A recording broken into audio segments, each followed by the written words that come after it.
નમસ્કાર,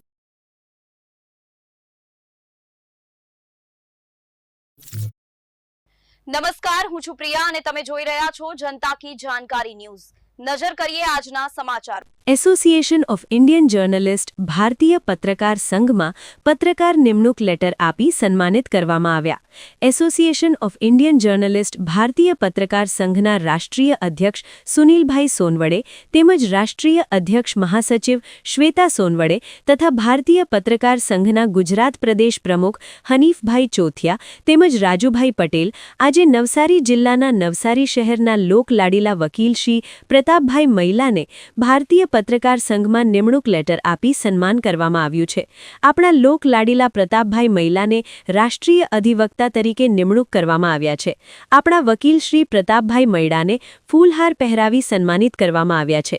એ આપણા સંગઠન માટે ખૂબ જ ખુશીના સમાચાર છે કે ખૂબ જ અનુભવી, જાણીતા અને જાબાઝ વકીલ શ્રી પ્રતાપભાઈ મૈડા આપણા સંગઠનમાં જોડાયા એ બદલ હું એમનો દિલથી આભાર વ્યક્ત કરું છું। જય હિન્દ, જય ભારત।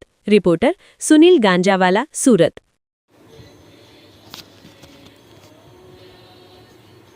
સાહેબ, આપનું નામ?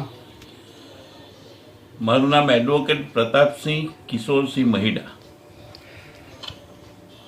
આજરોજ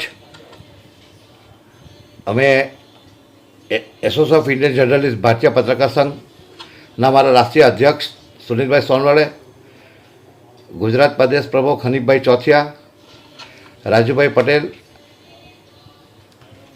નવસારી પ્રતાપસિંહ મહેડા શ્રીની ઓફિસ પર આવી એમને નિમણૂક લેટર આપ્યું, એમણે સ્વીકાર્યું, એ બદલ હું એમનો ધન્યવાદ કરું છું। અમારા એસોસિએશનના લાગતે કંઈ કામ હશે તો અમે સાહેબને જણાવશું। તમે સાહેબ આ વિષય પર કંઈ કહેવા માગો છો? હા, પ્રથમ તો એસોસિએશન ઓફ ઇન્ડિયન જર્નલિસ્ટ ભારતીય પત્રકાર સંઘનો હું હૃદયથી આભાર માનું છું। મને જે આ રીતે સન્માન આપવામાં આવ્યું છે અને મારી એડવોકેટ તરીકે નોંધ લીધી છે આપના એસોસિએશને, અને જે મને સન્માન આપ્યું છે આ એક પદ આપીને, એ માટે હું આપનો અને આપના એસોસિએશનનો ખૂબ જ દિલથી આભાર માનું છું। અને હાલની જે પરિસ્થિતિ છે એની અંદર આજે લોકશાહીને જતન અને જાળવવા માટે પત્રકારત્વ જે છે એ ખૂબ અગત્યનું ફેક્ટર છે।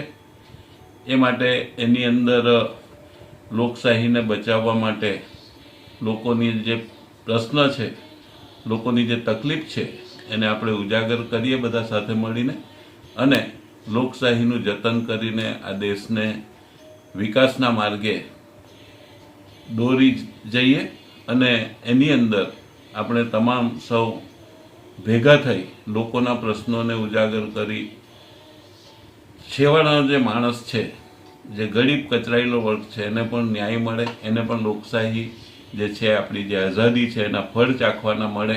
એ માટે આપણે તમામ સંયુક્ત રીતે પ્રયત્નશીલ થઈએ અને એમાં પરમ કુંવર પરમાત્મા આપણા સૌને શક્તિ અને સામર્થ્ય બક્ષે એવી પ્રાર્થના, અને આપનો ફરીથી આભાર।